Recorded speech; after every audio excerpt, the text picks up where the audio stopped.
Meus irmãos, nós falamos na última aula sobre os estados calvinistas, e agora chegamos na Escócia. Posteriormente estaremos fechando aí com outras nações calvinistas, né? Iremos falar da Holanda, dos Estados Unidos também. João Calvino e Educação, a parte que eu particularmente gosto muito. E, enfim, iremos concluir a disciplina, estados calvinistas e luteranos, ou vice-versa, tanto faz, né? Então, chegamos na Escócia. Escócia, e eu vou pular aqui, porque, olha, isso aqui é tudo informações, vocês já devem ter lido aí, se não, vocês irão ler, né? Nós temos o foco aqui é a Igreja da Escócia, Church of Scotland. Com esse apelido aqui, né, de Scots, aquela língua é bem típica escocesa, e ela teve esse sobrenome. E o que acontece? A Igreja da Escócia ela é presbiteriana e não anglicana. Não pode ser confundida com a Igreja da Inglaterra, a Igreja da Irlanda ou a menor Igreja Episcopal escocesa, que todas pertencem aí, né, a essa comunhão anglicana. Nós temos uma Igreja Episcopal escocesa, que é a Igreja da Escócia, como igreja irmã. Não se pode considerar a Igreja da Escócia uma igreja estatal diferente da Igreja da Inglaterra, uma vez que a Igreja da Escócia lutou durante séculos pela conservação da sua independência perante a política. O símbolo da igreja é a sarça ardente. Eu vou contar uma coisa para vocês que eu acredito que vocês não irão encontrar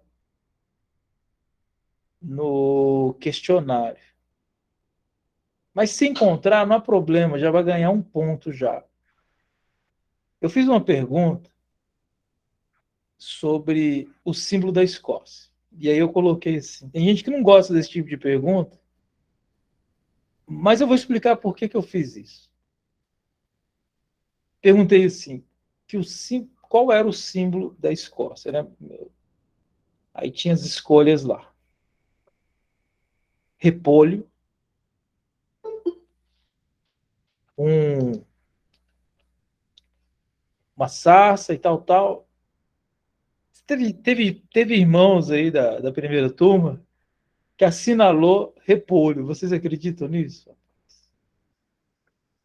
Sendo tão óbvio que no livro, falando, e, né, e tá chegando mais gente aqui. Sendo bem clara a evidência, e teve irmãos que se entregaram, realmente não leram o livro e colocaram lá que o símbolo era um repolho, mas não é, o símbolo é uma sarça. Né? E em latim, né, nectamen consumantur, não se consumia, referência de Êxodo 3, 2. Então, aqui que ela foi fundada durante a Reforma Protestante por John Knox, discípulo de Calvino, foi lá em Genebra estudar com Calvino. Ele baseou suas doutrinas e governo de acordo com os princípios presbiterianos de João Calvino, com os quais ele tinha tomado contato na sua estadia em Genebra, na Suíça, o centro do protestantismo da época, né? Genebra. Aí, em 1560, o parlamento escocês adotou o protestantismo calvinista como religião do Estado e montou a estrutura da Kirk para o implementar. Olha que interessante, gente. Apesar de lutar por essa interferência, contra essa interferência política, que nos primórdios a gente consegue ver ela bem claro, né? Até na questão de trazer a estrutura da igreja, como ela seria. E agora eu pergunto para vocês, qual é a dimensão disso tudo, dentro daquilo que nós estamos estudando?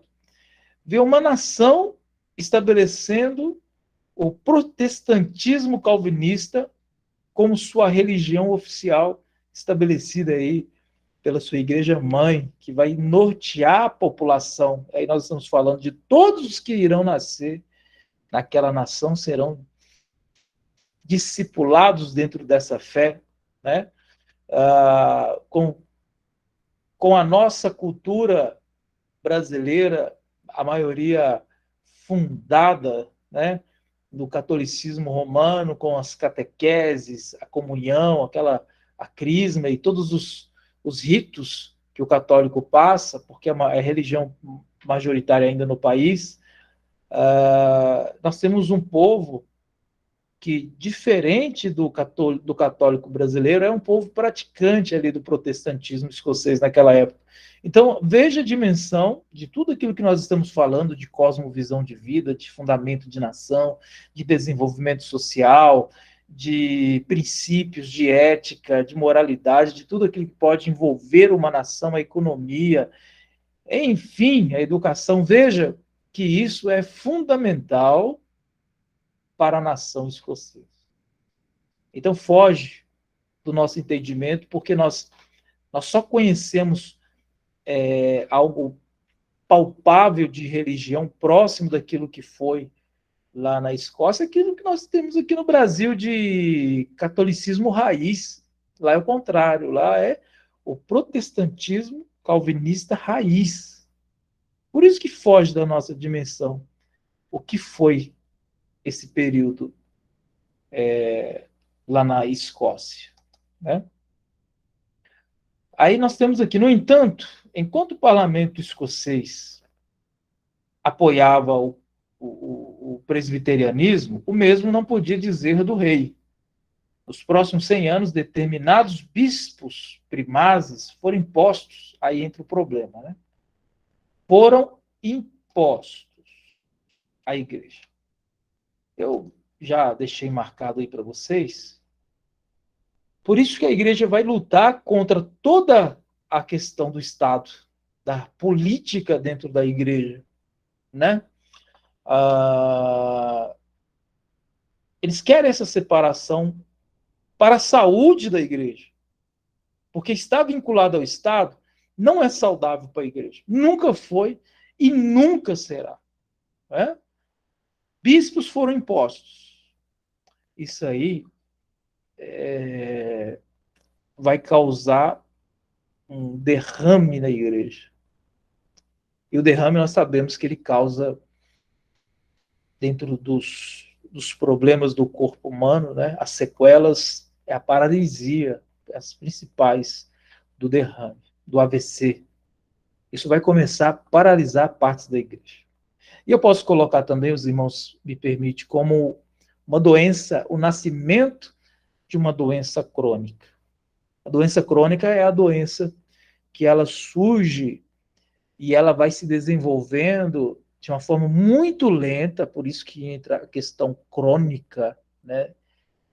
Derivado aí de cronos, de tempo, e ela vai se desenvolvendo aos poucos, de uma forma lenta. Por exemplo, imagine uma criança com 12 anos, ela é obesa, e não é tratada essa obesidade. E aí essa doença crônica vai surgir no sentido de nascer uma diabetes, hipertensão e todas as outras doenças que a obesidade pode trazer, até levar o óbito, né? Precoce, uma pessoa pode chegar ao óbito precoce por causa, no sentido de idade, por causa da obesidade. Então, isso causa aqui o surgimento de uma doença precoce. Desculpa fazer essa analogia, tá? Mas é o que eu entendo. E isso, lá na frente, a gente vai ver o resultado daquilo que foi implantado anos atrás. Então, esses bispos primazes foram impostos à igreja, e era de tempo em tempos pelo rei, né? Em 1638, com o protesto contra esse tipo de imposição do rei, que era o rei da Inglaterra e da Escócia, foi assinado um tratado chamado National Covenant, que era um tratado para tentar bloquear essa influência estatal contra a igreja. Isso vai trazer o quê? Os presbiterianos vão ser perseguidos por esse poder central, porque é uma clara tentativa de episcopar a igreja. Olha que interessante essa palavra aqui, né? O presbiterianismo, eles estão tentando de forma sorrateira varrer o presbiterianismo e ali inserir o sistema de governo episcopal, que era muito mais vantajoso para a monarquia, né? Então, por isso que o rei, tudo interesse próprio, por isso que o rei estava fazendo isso.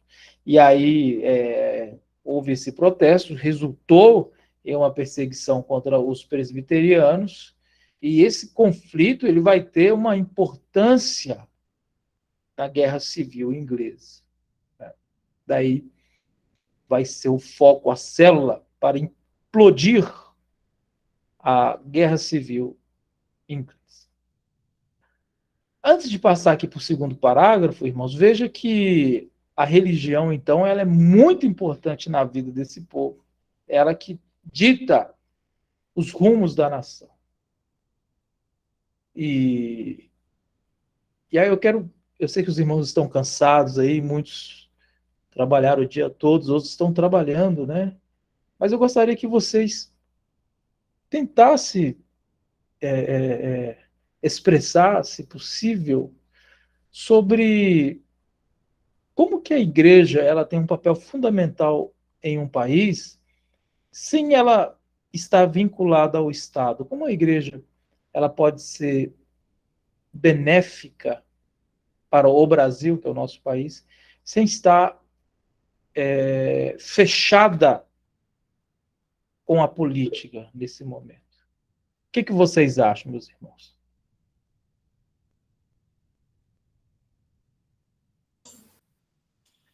Bom, vamos lá. No meu parco entendimento, eu vejo que a igreja, não tendo nenhuma associação com o Estado e ainda assim ser benéfica para a sociedade, óbvio, pela questão ética e moral. A questão ética e moral bíblica, ela é superior a qualquer uma outra que venha aparecer, isso no meu entendimento. Então, isso nós vamos ter cidadãos com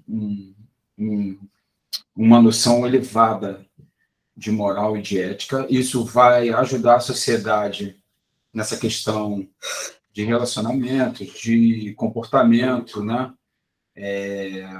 Como lidar com o próximo, como lidar, inclusive, com as instituições do próprio Estado. Uhum. Uma outra questão que eu vejo é a educação. Primeiro porque o protestantismo, quando ele surge, né, ele se prontifica a, a educar o povo. O povo precisava ser Exatamente. alfabetizado, saber ler, até porque o povo precisava ler as escrituras. Então, a educação também vem aí aliado a essa questão elevada da ética e da moral. Uhum. Uma outra questão é o cristão verdadeiramente convertido, ele como profissional, aí a gente vai para uma área mais restrita, né? Mas que abrange a sociedade de uma forma geral, porque, afinal de contas, a sociedade precisa dos serviços, Isso. precisa do sapateiro, precisa da parteira, precisa de... Eu estou aqui me colocando naquele tempo, né? Mas a gente pode trazer para o tempo de hoje também.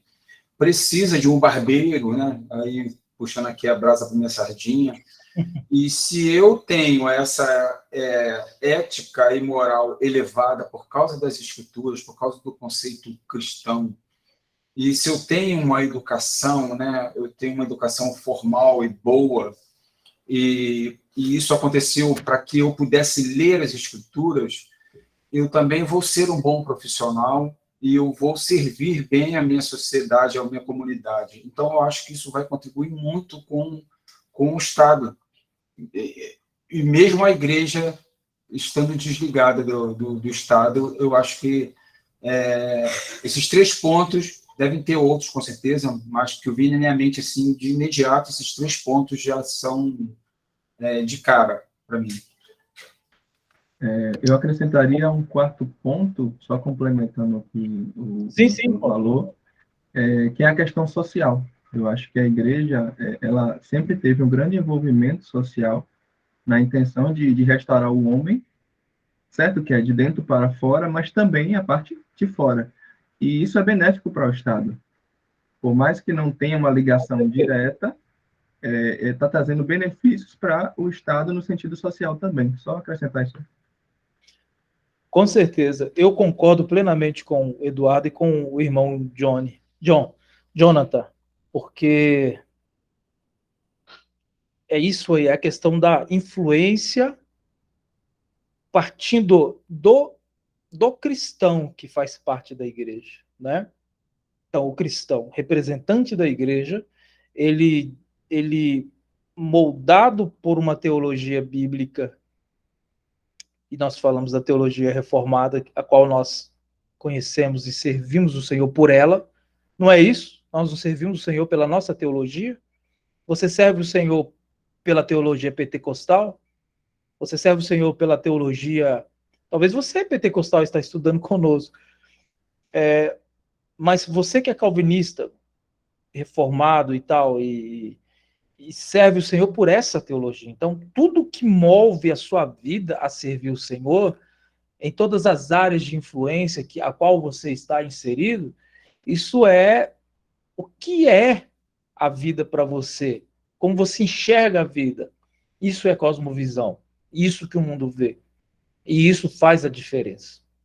Então, o cristão que nasceu de novo e tem essa interpretação reformada de vida e passa a influenciar as áreas da sociedade, servindo a igreja de Cristo, que é servir a Cristo, servir os seus irmãos. Entra a questão que o irmão Jonathan elencou, a questão social, que a igreja sempre fez isso e sempre irá fazer até o fim. Então, não tem como as pessoas olhar para a igreja e não ver ela como uma auxiliadora dos pobres, dos necessitados, dos aflitos, dos afligidos, das famílias, enfim, do que é bom, do que é agradável ao Senhor. A igreja é essa, né? Então, há possibilidades, sempre houve a possibilidade da igreja não se misturar com o Estado no sentido de ser influenciada pelo Estado. Aí que está a questão. Nós até brincamos com a questão calvinista, na é verdade, que o calvinista ele não faz boas obras para ser salvo. Pelo contrário, ele faz porque ele é salvo. Aqui entra a questão da igreja. A igreja não precisa servir, não precisa ser do Estado para servir a sociedade. Ela precisa servir a sociedade com aquilo que ela entende de cosmovisão em Cristo, com todas as benesses que ela oferece ao mundo, que é uma graça comum que o Pai nos ensinou a compartilhar com as pessoas. Quando nós compartilhamos misericórdia e oferecemos a graça, nós estamos fazendo isso, estamos servindo, né? Que é um ofício cristão. Então, nós influenciamos a sociedade nessa forma, não sendo influenciado pela sociedade. Aí que está a questão diferente aqui. Em 1600, o último parágrafo, em 1690, com o resultado da Revolução Gloriosa, foi finalmente conseguido pôr fim às imposições religiosas e salvaguardar a natureza presbiteriana da Kirk. No entanto, a interferência com a igreja não acabou definitivamente, principalmente quanto à nomeação de sacerdotes. Eu vou marcar isso aqui, que eu já vou voltar. Isso aqui vai ser bem interessante para nós, que somos aí acadêmicos de teologia. Em 1747, houve uma secessão que pretendeu assegurar o direito da congregação a selecionar os seus próprios sacerdotes. Isso aqui é algo muito próximo do congregacionalismo. Eles estão importando algo do congregacionalismo para o presbiterianismo, tá? Mas eu vou explicar também as diferenças. Talvez você sabe e pode me ajudar nesse sentido. Em 1843, num evento semelhante, um terço da congregação decidiu sair da Igreja da Escócia, ou seja, da Kirk, e formar a Igreja Livre da Escócia. Então há aqui uma segregação. E depois houve outra divisão, e aí a Igreja Unida Livre da Escócia. Então nós temos 3 áreas aí que se formou nessa divisão, tá? Temos os continuistas também, que é a igreja da Escócia, a igreja escocesa continuista, é o nome deles, também entra aqui. São mais conservadores, as mulheres têm que usar chapéu no culto, não usa instrumentos. Para vocês terem ideia, a igreja continuista, da Escócia continuista, ela saiu porque estavam, uma das coisas, questão de instrumentos musicais dentro da igreja. Eles não aceitavam isso. Só canta a salmódia e tal. Questões particulares deles lá. Então houve aí várias separações. Mas o que importa para nós aqui não é o uso e costumes, ritos e, enfim, o que eles acham certo aplicar no culto deles com o Senhor, não é o nosso interesse de estudo aqui. Não é nada eclesiástico nesse sentido. Mas a questão agora é que de nomeação de sacerdotes. E eu quero falar uma coisa muito séria com vocês. Eu acho que os irmãos irão concordar comigo. A questão da formação de vocacionados para servir a igreja. Vamos lá. Dependendo dos líderes à frente das congregações, das igrejas aí, nós podemos também mensurar a questão de situação. Não vou usar a frase, vou usar ela, não sei se os irmãos vão me entender ou não, interpretar errado ou não, mas a situação espiritual do país, de acordo com a sua liderança, de acordo com seus pastores, evangelistas, missionários, enfim. Será que isso tem a ver também com o rumo da nação? Porque se você analisar, e principalmente você que é presbiteriano, analisar, fazer um trabalho sobre o início da Igreja da Escócia e a situação atual, fazendo uma linha de tempo, você vai encontrar muita coisa. Aqui não está falando nada, tá entendendo? Mas você vai encontrar muita coisa que no final é sobre isso aqui, ó. Nomeação de sacerdotes, tá?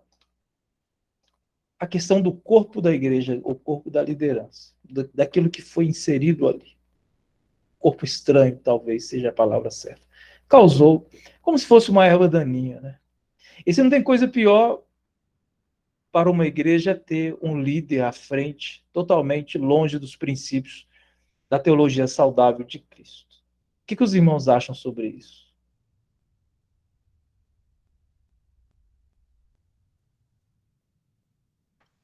Graça e paz, reverendo. Boa Paz. noite. Boa noite. Isso me lembra muito o texto de João, onde ele fala de Diótrefes, que foi um mau líder, perseguia a igreja, perseguia os evangelistas e o apóstolo. E eu fiquei lendo esse texto e pensando como é que Diótrefes chegou na liderança. Porque ele era claramente uma pessoa ditadora. E quando um líder ruim assim se instala e tem influência, ele vai acabar com a igreja. Com certeza. Veja só, essa questão que eu falei que eu ia explicar para vocês, eu já vou pegar um gancho da fala do irmão Ricardo aqui, importante também. Eles irão importar essa questão de escolher pastores, a própria congregação, a própria igreja, por causa que os congregacionais faziam isso. Porque uma forma, era um tipo de um antídoto de você não aceitar que uma pessoa chegasse lá para dirigir aquelas vidas e ela estivesse totalmente fora dos padrões da palavra de Deus. E a igreja entende quando a pessoa que está ali liderando essas vidas está ou não de acordo com a palavra do Senhor. Então eles, por uma forma de tentar manter a vida da igreja, a boa saúde da congregação, resolveram então que dali eles escolheriam os seus líderes daquela congregação, daquele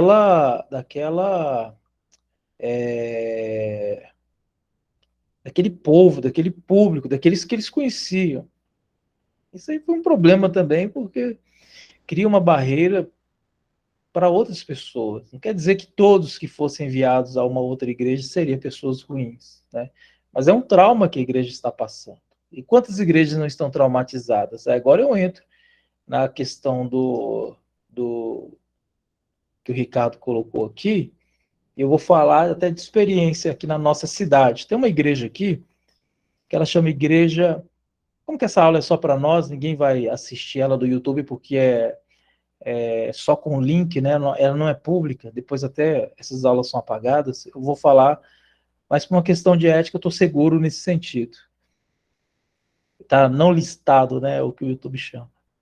Tem uma igreja chamada Igreja Missionária, e é uma igreja que teve uma vida muito, muito fervorosa, assim, na cidade, né? E uma igreja viva, com muitas vidas, enfim. E um pastor que ficou anos à frente da igreja. Só que ele ficou velhinho, e a igreja resolveu levá-lo de volta para o estado dele, que é o estado do Paraná, e ali ele ficar, tipo, jubilado, né? Se eu não me engano, a igreja presbiteriana, até o reverendo Gabriel pode me corrigir, com 70 anos já convoca o querido para o júbilo, né? Para ser jubilado. E convocou, a igreja missionária também tinha isso, convocou esse irmão e ele foi jubilado. Enviaram outro pastor para a igreja, e a igreja simplesmente acabou.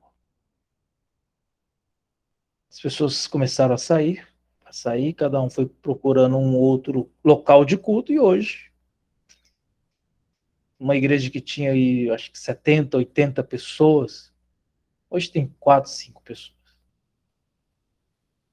As pessoas podem falar, mas as pessoas não estavam ali buscando Jesus, estavam buscando o pastor. Olha, em certa parte, dependendo da situação, olhando de outra forma, é cada caso um caso.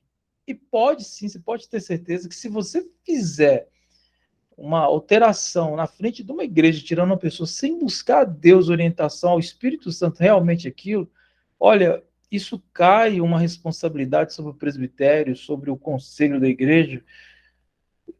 É muito grave você matar uma igreja, matar um local, mexendo com a sua liderança, que não era para mexer, né? E aí aconteceu isso. Era isso aqui que os irmãos estavam passando, na verdade.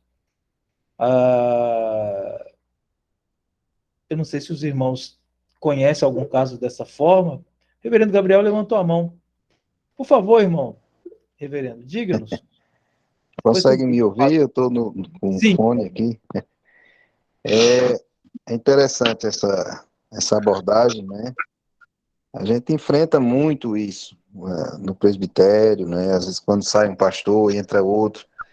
Às vezes a igreja estava tão acostumada, tão ordenada com com aquele pastor, e quando sai, fica. A gente tem uma igreja aqui no nosso contexto que vem sofrendo.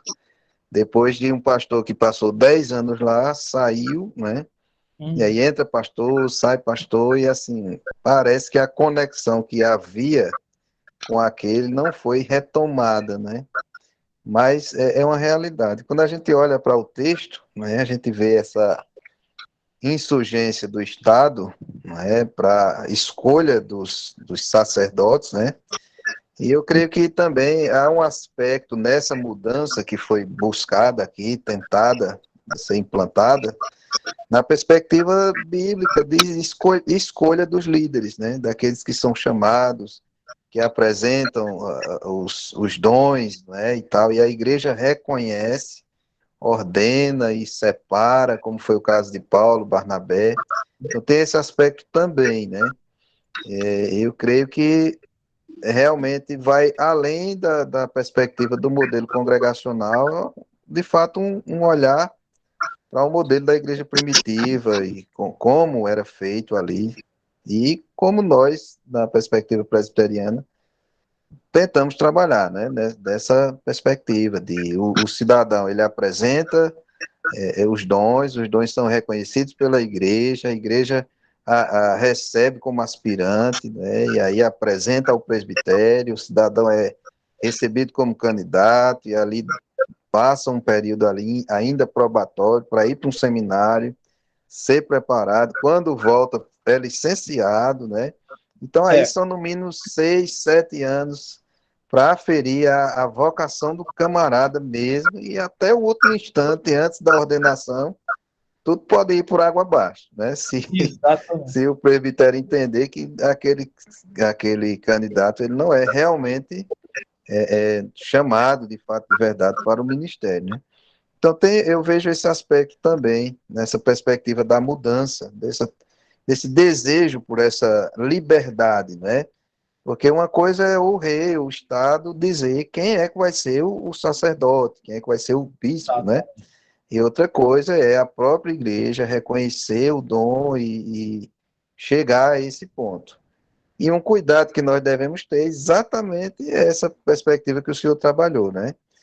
De a igreja não estar fundamentada nem firmada em pessoas, né? Na figura do pastor, porque senão, quando o cidadão sair, vai ter problema.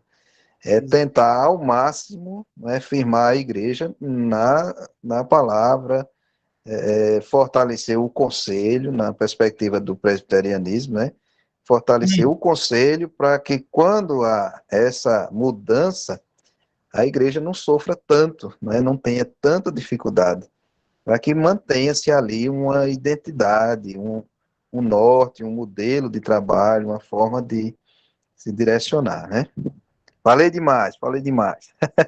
Que é isso, meu irmão. Obrigado, viu, pela participação. Muito proveitosa para nós. O irmão Fábio agora também vai participar. Diga, meu É, irmão.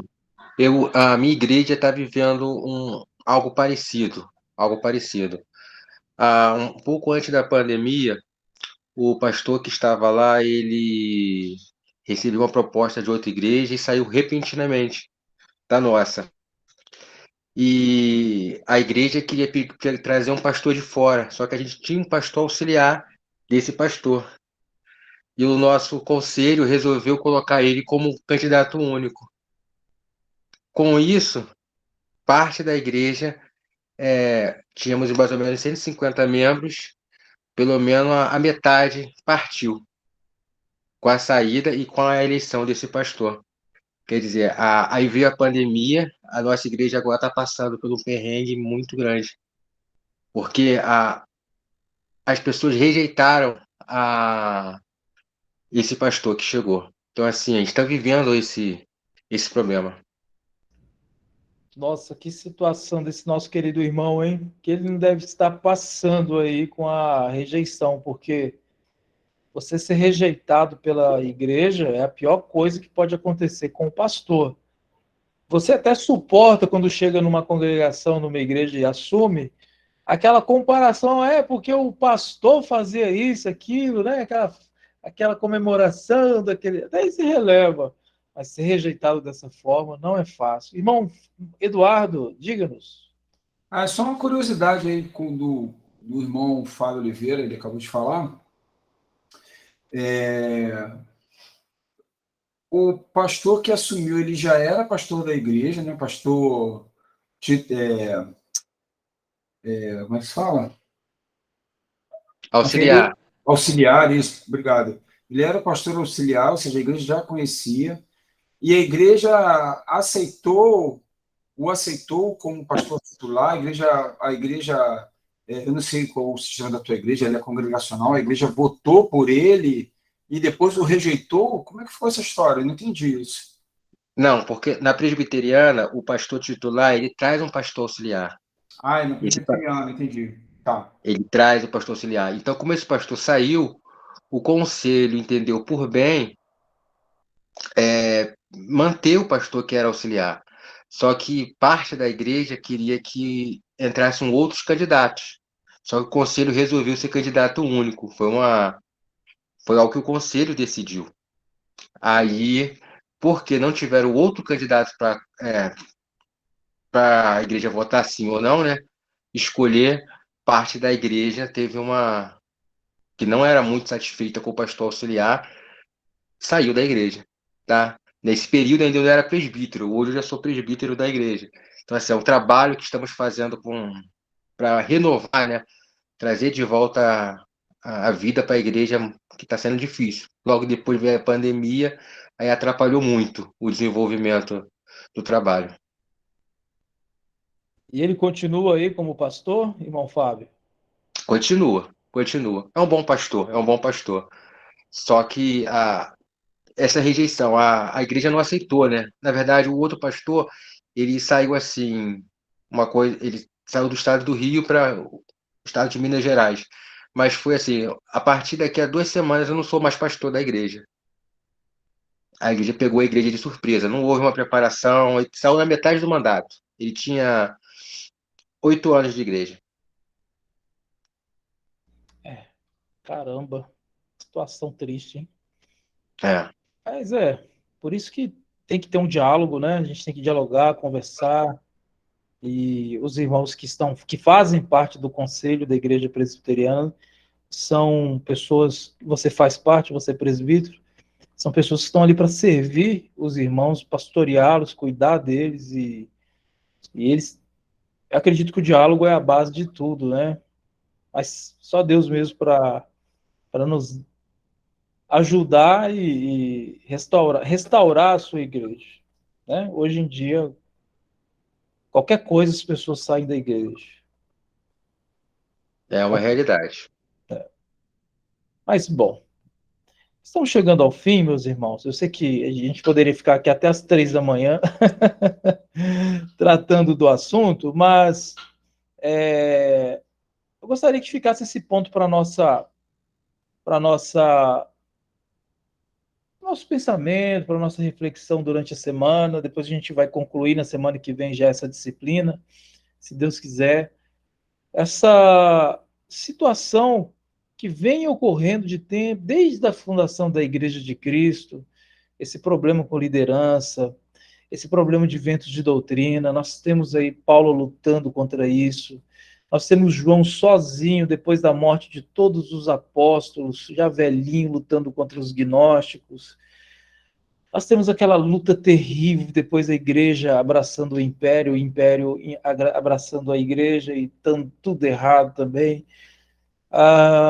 E no meio desse turbilhão de processos que a igreja vem passando, é tão lindo que as palavras do Senhor Jesus, ela se mostra assim, bem presente na vida da igreja: edificarei a minha igreja e as portas do inferno não prevalecerão contra ela.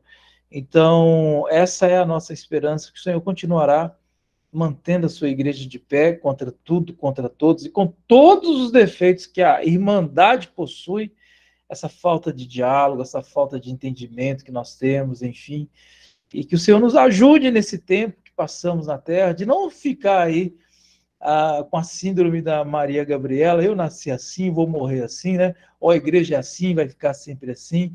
Eu acredito sempre no novo, não em modismo, mas no novo de vida, de restauração, porque é o Senhor que atrai os seus eleitos, é o Senhor que confirma a salvação em cada um, mas eu acredito que a gente pode viver sempre um tempo novo com o Senhor nessa terra, e que o Senhor nos direcione através dessa boa teologia reformada que Ele confiou a nós. Amém? Vamos orar agradecendo o nosso bom Deus e assim nos despedimos. Pedir para que o reverendo Gabriel faça, por favor, essa oração e nos abençoe em nome de Jesus. Oremos. Senhor Deus, Pai maravilhoso, Pai bendito, nós te agradecemos pelo dia que o Senhor nos deu, tudo o que o Senhor nos deu a graça de realizarmos, ó Pai. Sabemos que nada podemos fazer se do Senhor não vier a força, o vigor. E como o próprio Senhor Jesus disse: sem mim nada podeis fazer. Nós entendemos isso e te agradecemos, ó Deus, pois sabemos que é o Senhor quem nos move, é o Senhor quem nos direciona, e te louvamos, ó Deus, porque o Senhor tem nos dado a oportunidade de vivermos para a glória do teu nome e conscientemente buscarmos a glorificação do Senhor em tudo que nós temos feito. Queremos colocar a igreja do irmão Fábio, ó Deus, que tem passado por essa luta, essa dificuldade, ó Deus, com a liderança, com o pastor, que o Senhor possa estar, assim, direcionando, movendo os corações, de maneira que isso possa ser sanado, e assim a igreja possa, ó Pai, se reerguer, olhando especialmente para a cruz de Cristo Jesus, o nosso sumo pastor, sumo sacerdote, sumo Senhor.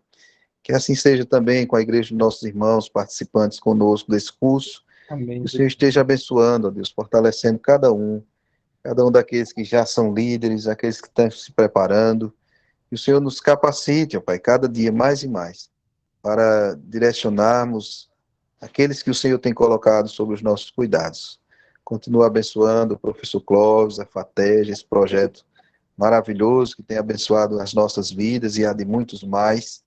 E cada dia mais o Senhor esteja derramando as tuas bênçãos sobre nós, nos dando um restante de noite em paz na tua presença. Nós oramos assim, agradecidos por tudo, no nome de Jesus. Amém. Amém. Meus irmãos, muito obrigado, viu? Por estar Valeu, aí. gente. Se Deus quiser, estamos aí até na próxima segunda. Grande abraço, meus irmãos.